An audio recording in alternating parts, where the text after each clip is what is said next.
السلام علیکم ورحمۃ اللہ وبرکاتہ۔ اعوذ باللہ من الشیطان الرجیم، بسم اللہ الرحمن الرحیم۔ اللہ تعالیٰ کے نام سے آج ہم شروع کر رہے ہیں علم و صرف کا کورس۔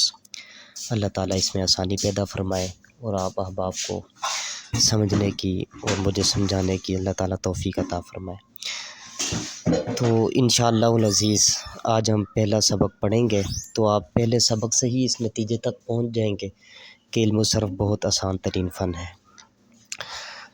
تو دیکھیے، جو ہم پڑھیں گے ان میں سے سب سے پہلی جو چیز آپ نے یاد رکھنی کہ دنیا کی جو بھی گرامر ہوتی ہے یا کوئی بھی آپ کے پاس عربی تحریر یا کوئی بھی آپ کے پاس کچھ لکھا ہوا آ رہا ہے، جیسے الحمدللہ رب العالمین، تو اس پورے جملے میں جو سب سے چھوٹی چیز ہے وہ ہے حرف، اور الحمد کے شروع میں جو الف ہے یہ ایک حرف ہے۔ تو یہ چیزیں آپ نے لکھ لینی ہیں یا یاد کر لینی ہے جس طرح مرضی، لیکن یہ چیزیں بھولنی نہیں ہیں آپ نے۔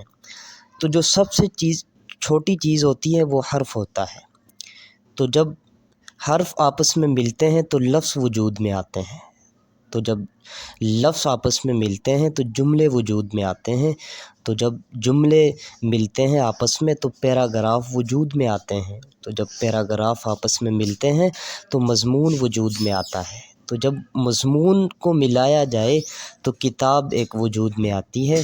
تو اسی طرح کتابوں سے ہم انسائکلوپیڈیا بناتے ہیں۔ تو یہ آج کا سبق تھا جو آپ نے یاد کرنا ہے۔ تو انشاءاللہ العزیز بہت عام فہم انداز میں آپ کو یہ کورس سمجھایا جائے گا۔ اللہ تعالیٰ مجھے صحیح طور پر سمجھانے کی اور آپ کو سمجھنے کی توفیق عطا فرمائے۔ تو کل سے انشاءاللہ ہم جدید طریقے سے آگے کورس کو بڑھائیں گے۔ تو اللہ تعالیٰ عافیت والا معاملہ فرمائے۔ السلام علیکم ورحمۃ اللہ وبرکاتہ۔